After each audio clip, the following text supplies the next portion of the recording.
근데 우리가 살면서 이렇게 좋은 일들만 있고 좀 훈훈했으면 좋겠는데 재판이라는 거하고 걸리면 좀 되게 심각해지더라고요. 이게 법적인 거고 그 효력은 계속 가는 경우도 있고 힘들어집니다. 근데 바울이 지금 그 재판을 받고 있습니다. 마른 재판인데 원칙도 없고 공정하지도 않은 고발과 송사가 계속되고 있습니다. 원래 재판이라는 말은 사법기관이 법률에 근거해서 소송, 이 다툼이 있는 것에 대한 공권적 판단을 내리는 것을 재판이라고 합니다. 그래서 판결, 결정, 명령 한 세 가지의 결론을 내려서 그것을 따라야 됩니다. 그렇지 않으면 그에 따른 또 벌을 맞는 거죠. 이게 이제 재판인데, 그런데 사람이 연약하니까, 그리고 제도의 한계가 분명히 있어서 의도를 가지고 재판을 이용해서 사람을 죽이려 하거나 자기 이득을 취하려고 한다면 이 재판만큼 잔인한 제도는 또 없습니다. 우리 현대사에도 어떤 죄로 인해서 사형을 선고해서 사형 집행을 바로 해버렸는데 알고 보니까 이게 조작된 증거나 사실관계가 달라서 억울한 죽음을 맞이한 그런 사람들도 있습니다. 또 어떤 사람들은 죄가 분명한데도 그냥 흐지부지 하면서 또 다른 방법으로 해서 그 죄를 좀 묻지 않는 그런 경우도 있고, 이 권력자들이 재판이나 이런 것을, 이 권력기관들을 어떻게 사용하느냐에 따라서 다른 겁니다. 죄도 없이 갇혀있는 바울은 얼마나 답답했겠습니까?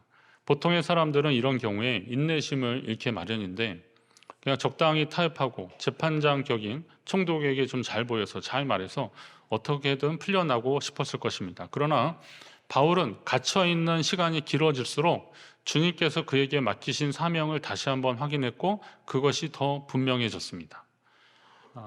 사람들은 오래됐다고 하면 이거 혹시 상하지 않았을까 이걸 염려하더라고요. 그러나 믿음은 오래될수록 익어가야 할 줄로 믿습니다. 믿음은 오래될수록 익어야 됩니다. 더 성숙해져야 되는 겁니다. 여러분의 믿음이 점점 더 익어가시기를 간절히 바랍니다. 우리의 믿음이 익어가는 사이에 사람이 바뀌고 시대가 바뀌고 그리고 상황이 바뀌어도 하나님의 역사는 계속 될 것입니다. 하나님이 아브라함과 그의 아들들, 그의 자손들에게 복 주실 것을 약속하셨습니다. 그런데 생각해보면 하나님은 아비의 죄를 자식에게 묻지 않으시는 분이 하나님이십니다. 이 연좌제라고 그러잖아요. 이 죄를 그렇게 묻지 않으시는 분이 하나님이시면, 그런 원칙이라면 아버지가 잘했을 때 아들이 잘 되는 거는 그건 왜 그렇지? 라고 생각할 수도 있는데 하나님은 우리에게 그냥 복을 주시려고 하는 거죠. 그리고 특별히 아브라함 한 사람뿐만이 아니라 그의 자손들에게 복을 주시려고 하는 하나님의 뜻은 어디에 있냐면 출애굽기 19장에 아주 유명한 말씀이 있잖아요. 세계가 다 내게 속하였으니 너희가 내 말을 잘 듣고 내 언약을 지키면 너희는 모든 민족 중에서 내 소유가 되겠고 너희가 내게 대하여 제사장 나라 거룩한 백성이 되리라, 이렇게 말씀하십니다. 이스라엘을 제사장 나라 거룩한 백성으로 삼으시는 하나님의 의도는 무엇이겠습니까? 그들을 통해서 하나님이 일하시겠다는 거예요. 그들을 통해서 천하 만민이 복을 받게 하기를 하나님이 원하시겠다는 겁니다. 당장은 이스라엘을 제사장 나라 거룩한 백성으로 삼으시겠지만 장차 하나님은 그들이 하나님 섬기는 모범을 통해서 다른 사람들이 보고 하나님을 잘 섬기는 그런 민족이 되도록, 그런 나라가 되기를 하나님은 원하신다는 거죠. 그래서 하나님은 상황이 바뀌어도 하나님의 이 약속을 이어갈 다음 사람을 계속 이어가고 세워주고 계시는 겁니다. 우리 교회가, 저와 여러분이 그 다음 사람인 거예요. 어쩌면 지금이죠. 지금이에요. 지금 쓰임받고 있는 겁니다. 인간을 사랑하시고 구원하시려고 하는 하나님의 계획은 시대와 상황이 바뀌고 사람이 바뀌어도 계속되고 있고 지금도 일하시는 줄 믿으시기 바랍니다. 바울을 향한 하나님의 관심과 사랑이 계속되고 있습니다. 한 2년 동안 감옥에 갇혀 있으면 웬만하면 그냥 사람들의 관심에 시들해질지도 몰라요. 그러나 바울은 간절했으니까, 감옥에 매일 있으니까 간절했고 하나님도 그를 외면하지 않으셨습니다. 지금까지 바울 재판을 맡았던 벨릭스라는 총독이 로마로 갔고 베스도 총독이 새로 부임했습니다. 그런데 그도 가만히 보니까 이 바울을 쉽게 처리할 수 없는 겁니다. 유대인들은 총독이 가이사라로 부임했다가 이제 예루살렘으로 가는데, 예루살렘이 실제적으로 이스라엘의 성전도 있고 유대인들이 많이 있는 곳이니까 총독이 이제 거기에 관정도 있고 그래서 거기를 갔는데, 그 간 사이에, 이게 사도행전 25장 전체의 이야기를 제가 말씀드리는 겁니다. 유대인들이 그러는 거죠. 거기 그 가이사라 감옥에 바울이라는 사람이 있는데 이 사람을 예루살렘으로 좀 데려와서 재판을 하시자는 겁니다. 예루살렘은 그들 종교의 중심이니까 여기 유대인들이 많으니까, 그리고 또 그가 범한 그런 것이 뭐 백성을 소유케 하는 것도 있지만 성전을 더럽히고 그리고 율법이나 이런 것들을 문제 있게 한 사람이니까 그 사람이 좀 여기 와서 재판을 받았으면 좋겠다라고 하는 겁니다. 근데 이게 말은 재판이고 여기서 받기를 원하는 거지만, 처음에 예루살렘에서 가이사랴 갈 때도 한 40명의 결사대가 그 호송하는 과정에서 그를 죽이려고 해서 그때 그 총독이 그때 그 천부장이 한 470명 병사를 붙였지 않습니까? 다시 가이사랴에서 예루살렘 올 때도 그렇게 바울을 매복했다가 죽이려고 사람들이 계획했던 겁니다. 총독 베스토는 온 지 얼마 안 됐지만 딱 분위기가 이제 아는 거죠. 그래서 이걸 함부로 할 수는 없겠다라고 해서 로마법에 이런 정당한 재판 없이 그렇게 할 수는 없다. 그러니 당신들이 가서 그 사람을 죄를 한번 묻던지 한번 하자. 그래서 같이 내려온 것입니다. 자, 이런 과정을 보면 그 당시에 천부장이 바울을 가이사랴까지 잘 보낸 것도 일반의 상식으로는 좀 이해가 안 되는 거고, 그리고 유대인들이 그렇게 심하게 바울을 매도하고 공격했는데도 당시에 벨릭스라는 총독이 그를 당장에 처형하지 않거나 유대인들에게 내어주지 않은 것도 그렇고, 오늘 2년이란 시간이 지났는데도 이 재판이 그래도 함부로 진행되지 않는 것을 보면 이건 보이지 않는 어떤 손길이 있다는 거죠. 그걸 바로 이제 하나님의 손길이라고 하는 것입니다. 하나님이 바울을 지켜주신 줄 믿으시기 바랍니다. 여러분 생애 가운데 알 수 없는 일들이 있을 때, 어쩌면 내가 그만큼까지 노력하지 않는데 뭔가 이루어졌을 때 이건 그냥 됐다고 생각하지 마시고 이 일을 통해서 하나님이 하실 일들이 있나 보다라고 생각하시면 맞습니다. 그게 맞습니다. 하나님이 그 일을 통해서 하실 일들이 있기 때문에 그렇습니다. 여러분의 부모님이 여러분을 위해서 기도하셨고 또 여러분을 아는 분들이 여러분을 기도하셨을 때 여러분은 혹시 그걸 놓치고 있을 수도 있습니다. 알지 못할 수도 있습니다. 그러나 보이지 않는 곳에서 여러분을 위해서 애쓰고 힘썼던 많은 기도가 있고 하나님의 관심이 있으면 여러분이 생각하지 못했던, 예기치 못한 그런 방법을 가지고서도 하나님은 일하시게 되는 겁니다. 그렇게 해서 이제 바울 재판이 2년 만에 재개되었습니다. 하지만 유대인들은 여전히 바울을 고발을 했지만 결정적인 증거를 대지 못했습니다. 오히려 바울이 그런 얘기를 하는 거죠. 나는 유대인의 율법이나 성전이나 가이사에게나 도무지 죄를 범하지 않았다. 당신들이 나를 몇 가지로 고발했지만 그러나 나는 율법으로는 행동의 행위의 범죄를 짓지 않았고 성전을 더럽히지 않았고 가이사에게 반역죄를 짓지 않았다. 가이사에게, 황제에게 죄를 짓지 않았다. 그러니 나는 죄가 없는데 왜 이렇게 되느냐라는 거죠. 하지만 바울은 이 재판이 더 공정해질 수 없다는 것을 이제 판단해서 차라리 자신을 가이사 황제에게 보내달라, 가이사에게 상소한다, 이렇게 이야기를 합니다. 표면적 이유는 공정한 재판이지만 로마 시민 바울은 가이사에게 상소함으로 복음이 로마까지 전해지기를 바랬던 것입니다. 우리를 향한 하나님의 사랑과 구원 계획은 세월이 지나고 사람이 바뀌어도 변함이 없습니다. 그렇다면 주님을 향한 우리의 믿음도 변함이 없어야 할 것입니다.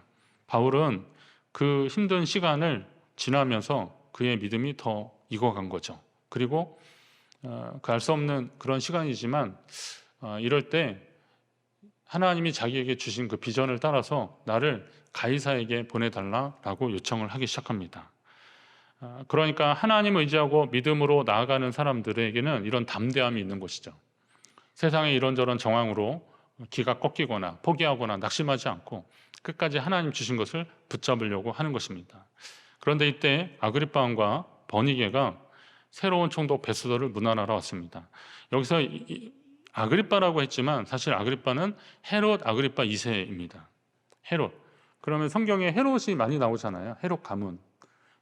그래서 헤롯이 좀 헷갈립니다. 예수님 당시에 헤롯이 있고 세례 요한 죽인 헤롯이 있고 또 야고보 죽인 헤롯이 있고 또 이 헤롯은 뭐야? 이렇게 막 읽다 보면 헤롯이 올해도 살았네 막 이렇게 하시는 분도 있는데 그게 아니라 제가 헤롯을 잠깐 말씀드릴 테니까 목사님들도 좀 헷갈려하고 그러거든요. 저도 이거 헤롯 정리하느라고 약간 헷갈리고 그랬어요.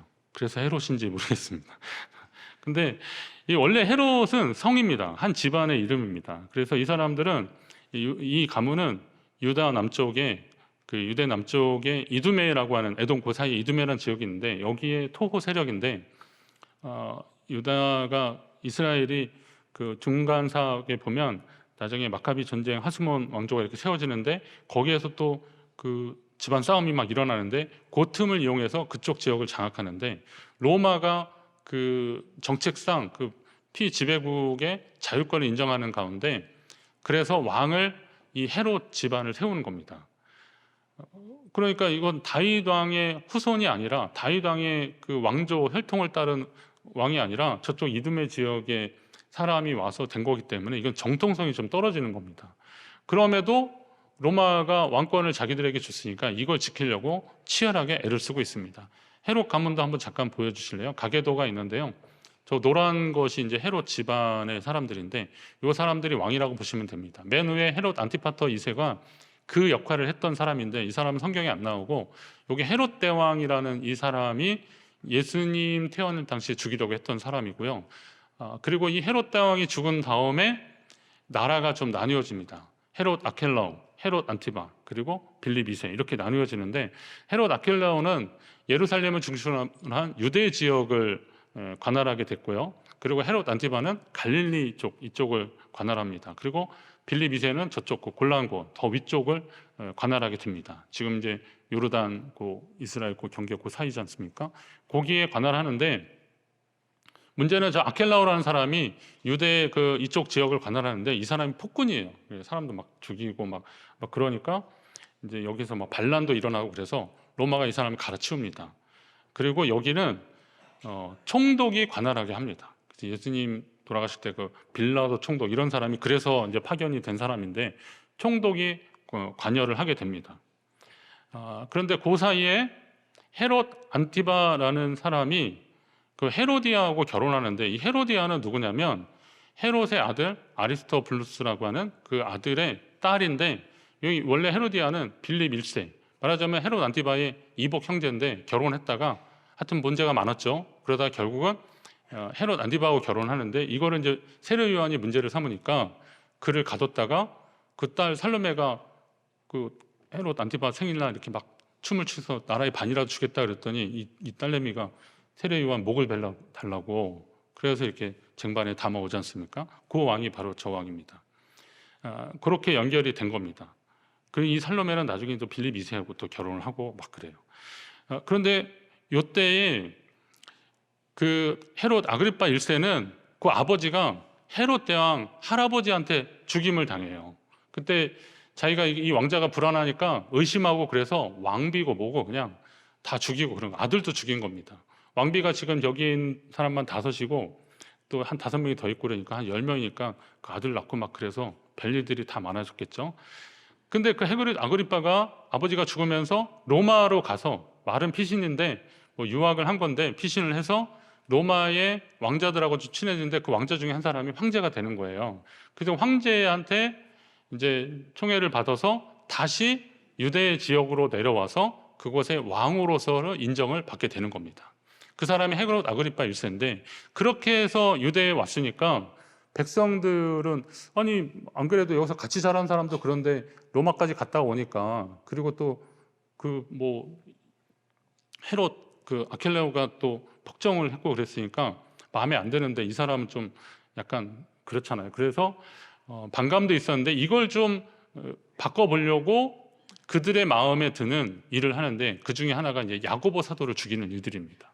신흥 종교라고 생각했던 그리스도교의 지도자격인 야고보를 죽이는 겁니다. 그런데 이제 사람들이 막 그가 말할 때 막 연설할 때 박수치고 환호하고 막 그러니까 그 교만해져서 결국은 뭐 충이 먹어서 벌레가 먹어서 죽었다 이렇게 비참한 죽음을 맞이합니다. 그리고 나서 세워진 사람이 헤롯 아그리파 2세인 겁니다. 근데 잘 보시면 헤롯 아그리파 2세 말고도 딸이 둘이 있는데 헤롯 아그리파 1세에 버니게하고 두루실라가 있는데 두루실라는 누구예요? 지난번 벨리스 총독의 부인. 근데 이 버니게도 두루실라도 약간 좀 생활이 안 좋았잖아요. 그런데 하여튼 총독하고 결혼해서 뭐 갔겠죠. 그리고 남은 사람이 버니게인데 이 버니게는 그러니까 두루실라의 뭐 언니라고 보면 됩니다. 자매 사이인데 이 번이게도 사실은 좀 복잡했습니다. 그러다가 다시 왔는데, 헤어져서 다시 왔는데 헤롯 아그리파 2세하고 뭐가 있는 거예요. 막장 드라마도 이런 막장이 없어요, 보니까. 근데 왜 그랬을까 가만히 보니까 이게 이런 거예요. 헤롯 왕자가 불안하잖아요. 왕자가. 그러니까 누굴 믿지 못하는 거예요. 그래서 이런 근친상간이 일어나고 막 이러는 거죠. 이게 이제 이 집안의 아주 결정적인 문제가 되는 겁니다. 헤롯 왕가의 마지막 왕이라고 헤롯 아그리파 2세라고 보시면 되는데, 이 사람이 버니게하고 같이 베스도 총독이 왔다니까 문안하러 온 겁니다. 문안이라는 게 아랫사람이 윗사람한테 인사하러 오는 거잖아요. 그렇게 온 겁니다. 이 사람들은 말하자면 자기들의 그런 부정한 관계를 이 총독이 그래도 좀 눈 감아 주기를 바라면서 뭐 이런저런 선물을 가지고 그리고 왔겠죠. 이 정도 되면 과연 누가 누구를 재판한단 말입니까? 베스도는 헤롯 왕에게 그 전임 총독 벨리스 때에 있었던 그간의 일들을 좀 얘기해 주면서 자문을 또 구하는데, 이게 이해관계가 맞아떨어지는 거죠. 그러니까 헤롯 아그리파 2세는 베스도한테 좀 잘 보이려고 그러고, 베스도는 바울이 내가 로마 가이사에게 상소한다 그래서 얼떨결에 보내주기로 하긴 했지만, 그렇게 되면 유대인들의 좀 반발도 있을 거고 이거 어떻게 하면 좋을까 고민하던 차에 이 아그리파가 오니까 이거 좀 잘 들어보고 내가 어떻게 했으면 좋겠냐라고 자문하려고, 그렇게 자문을 구하려고 이런 이야기를 하는 겁니다. 그러니까 아그리파 입장에서는 그러니까 예수쟁이 저 바울이라는 사람은 예전에 자기 그 증조 할아버지 막 이럴 때 보면 그때 막 죽이려고 했었고, 그리고 자기 아버지도 저 예수의 도당인 야고보를 죽였는데 그걸로 인해서 벌을 받아서 죽게 됐다라고 하는 소문이, 벌레 먹어서 죽었으니까 그런 소문이 자자하니까 이 아그리파 입장에서는 저 예수의 돌을 전하는 저 바울이라는 사람이 좀 궁금한 거죠. 그래서 나도 한번 듣고 싶습니다 라고 하니까 그럼 다음날 아침에 좀 오십시오 라고 해서 바울 재판이 시작되는 겁니다. 그런데 여기에 나오진 않았지만 우리 읽은 본문 뒤쪽에 보면 이튿날 아그리파와 버니게가 크게 위험을 갖추고 왔다 그랬습니다. 크게 위험을 갖추다. 여기에 그 헬라어 표현이 위험이라는 표현을요, 판타시아, 우리가 말하는 판타지, 이런 어떤 좀 환상적이고 이렇게 뭐 좀 이렇게 크게 그려지는 그런 거 있지 않습니까? 이미지가 있지 않습니까? 그렇게 하고 왔다는 겁니다. 과하게 치장하고 꾸미고 왔다는 거예요. 재판을 하러 왔다면, 재판장이라면 뭐 법복은 아니더라도 그래도 그냥 뭐 이런저런 얘기 듣고 그러려면 좀 진지하고 그래야 되는데 화려하게 치장을 하고 왔다. 이 사람들은 왜 이렇게 화려하게 치장을 하고 왔을까요? 아까 말했던 그런 배경이 있는 거죠. 성도는 사람들의 관심이 아니라 하나님의 마음에 합한 사람이 되어야 할 것입니다. 바리새인들은 사람들의 관심을 받으려고 거리에서 크게 손들고 기도했습니다. 그러나 하나님의 마음에 합한 사람은 골방에서 가슴을 치며 기도하던 사람들이었습니다. 오늘날 세상의 주목을 받고 싶어하는 교회가 참 많이 있습니다. 그러나 세상의 관심을 받는 거 좋지만, 그러나 인적으로 세상적인 관심을 받으려고 하는 것보다는 묵묵히 믿음의 일들을 쌓아가며 하나님의 역사를 기대하는 그런 성도들이 하나님이 주목하실 줄로 믿으시기 바랍니다. 바로 하나님은 주님의 마음에 합한 그 한 사람을 찾으시는 겁니다. 그 한 사람, 바로 그 사람을 찾으시는 거예요. 여러분이 찾으시는 그 사람이 되시기를 주의 이름으로 축원합니다. 베스도 총독이 부임해서 업무 보고를 받는 가운데 바울에 대한 보고도 분명히 받았을 것입니다.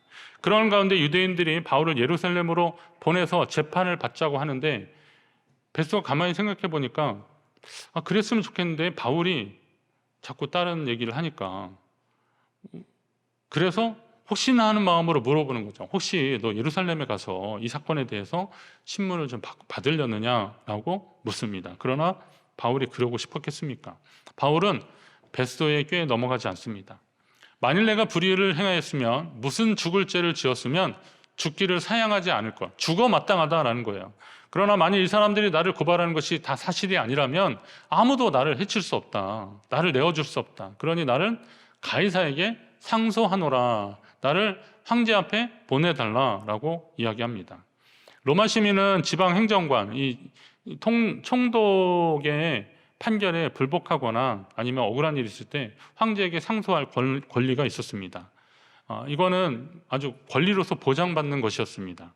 원래는 로마 제국의 시민을 보호하기 위한 제도였는데 우리는 바울이 왜 그런 요청을 했는지 압니다. 그는 이전에 소아시아 지역에서 마지막 인사를 하면서 자기가 여기저기 거쳐서 예루살렘을 들렀다가 로마에게도 간다. 내가 로마도 가야 된다. 이런 이야기를 하는 것은 그가 뭐 여행하려고 로마를 가겠습니까? 하나님 지금까지 맡겨주셨던 이 사명을 다 완수하기 위해서는 복음 전하라. 난 로마까지 가야 된다라는 것이죠.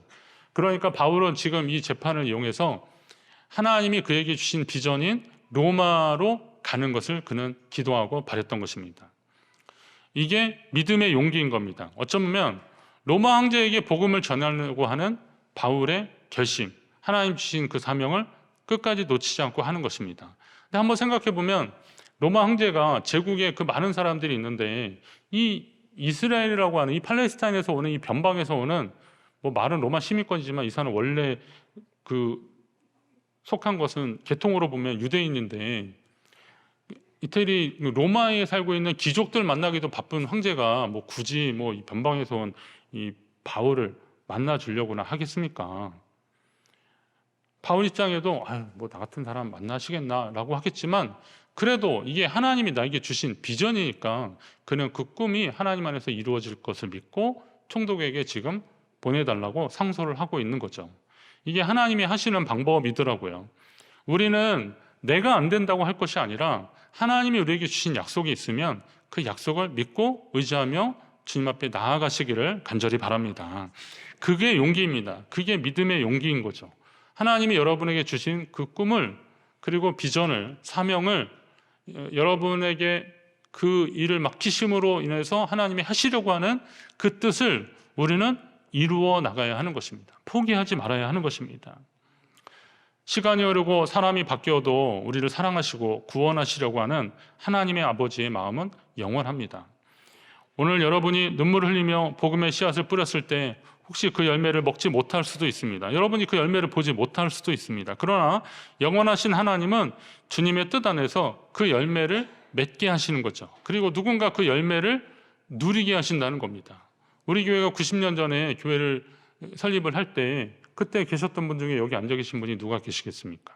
그러나 그때 그분들이 눈물로 기도하며 세우신 이 터에서 하나님이 우리 믿는 사람들을 이렇게 앉히셨다는 것은 하나님은 여전히 그 일을 계속하고 계신다는 겁니다.